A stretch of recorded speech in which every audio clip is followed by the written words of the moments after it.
तर रासायनिक जे बुरशीनाशक आहे ते आपण इथं 2 ग्रॅम घेतलेलं आहे. रासायनिक बुरशीनाशक मग जे सांगितलं मी आपल्याला, तुम्ही 22-3, आयरन, कॅप्टन, साप वगैरे जेवढे मार्केटमध्ये उपलब्ध आहे ते घेऊ शकतो. आता हे बिया नाही बघा, कांद्याचं किंवा डार्क या वाहनाचं बिया नाही. तर सुरुवातीला काय करायचं आपल्याला,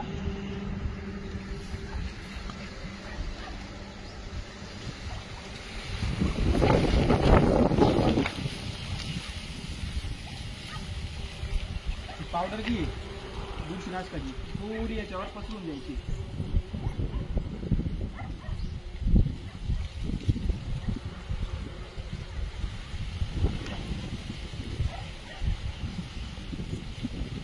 हळूवारपणे बघा. आता तर अडचण काय येते, हवा चालू असल्यामुळे उडते किंवा त्याला चिकटत नाही.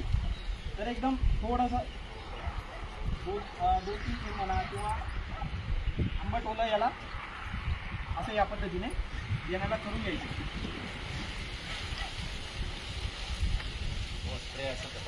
हा, पाण्याचा स्प्रे पण चालून जाईल, जो असतो तो पण चालून जाईल स्प्रे. फक्त उद्देश एकच आहे की याला आपल्याला एकदम ओलं करायचं नाही. नाहीतर काय होतंय, जास्त गोळे बांधले जातील, गोळे पण बांधू द्यायचे नाहीये. आणि जास्त पाणी जर झालं तर परत आपल्याला माहिती आहे, पाणी जर का बियाण्याला लागलं तर ते लगेच त्याचं प्रक्रिया सुरू होऊन जाते जर्मिनेट व्हायची, ती सुद्धा आपल्याला करायची नाही. तर अशा पद्धतीने आपल्याला ती प्रक्रिया ही याला करून घ्यायची आहे. काळजी परत एकच घ्यायची आहे.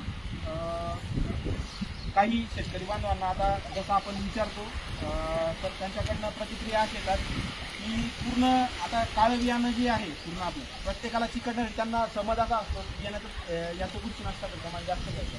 काही लोक मुठभर घेतात, काही अंदाज घेतात. अंदाजे आपल्याला घ्यायचे नाही.